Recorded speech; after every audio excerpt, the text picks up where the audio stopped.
So, and also, she's, the Wall Street Journal and The Economist, everybody has been writing about her, and so people notice that and start to read her again.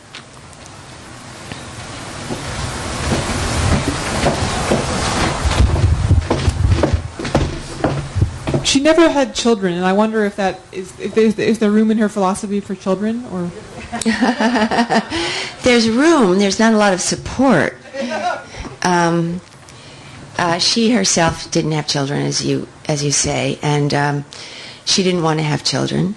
Her husband once told his niece that he would have liked to have children, but she was completely single-minded when it came to writing her books and getting them published and spreading her ideas, and she didn't want to raise a child. The children aren't treated very nicely in her books,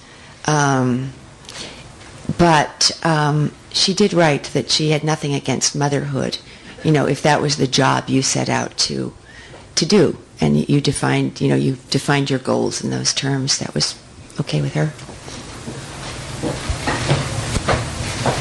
I have a sort of personal question, if you're interested in answering. I'm curious about how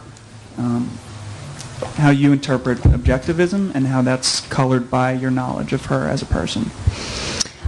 What I miss in objectivism, which is Ayn Rand's philosophy formalized,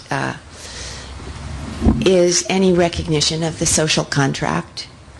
I don't see how we can live together without a recognition of what we have inherited from each other, what we owe to each other, how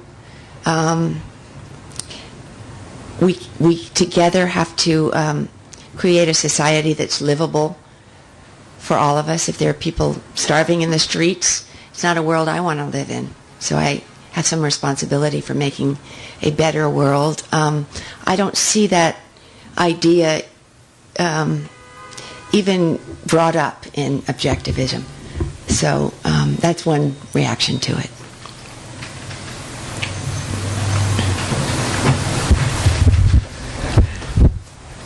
Is there any information on what happened to her family back in Russia? Her sister obviously survived, but the rest of them? Her mother and father died of illness during the siege of Leningrad. Her middle sister, Natasha, died in an air raid strike in St. Petersburg. Her cousin died when a ship she was on was bombarded.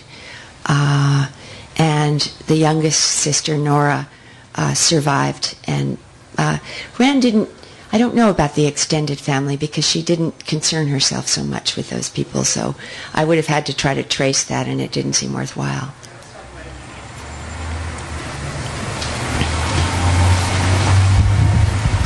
Thank you.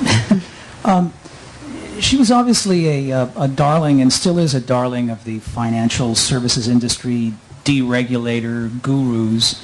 But how much, as someone who spent 30 years working in insurance, commercial banking, investment banking, regulation, and who's seen all the horrors of all that, and who's written about it extensively, how much real experience did she have working in the financial services industry? Yeah. Sorry. None.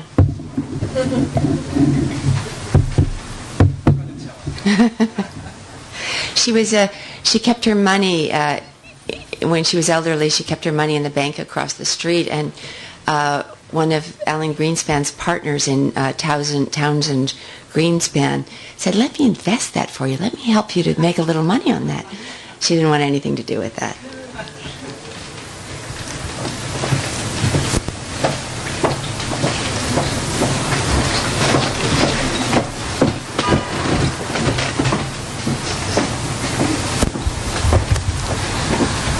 One thing I always wondered and never found an answer to was if she was really a literate person.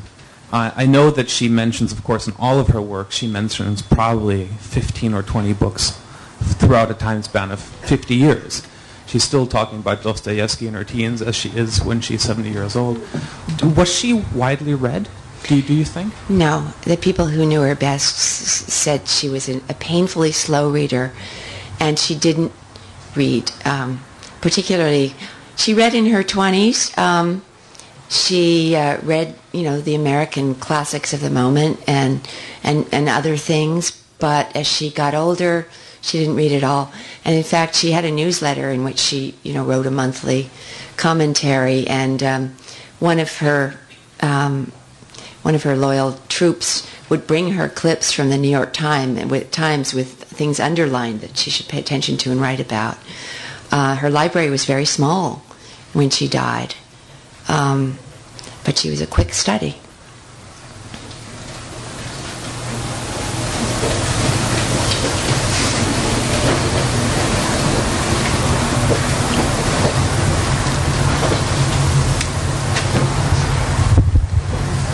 Just wondered how well known is she in Russia and received there? We have a native Russian sitting right here, and she can tell us. People start wondering who she was, and she became more popular. I know her books have been translated into Russian, but fairly recently, in the 90s, I think.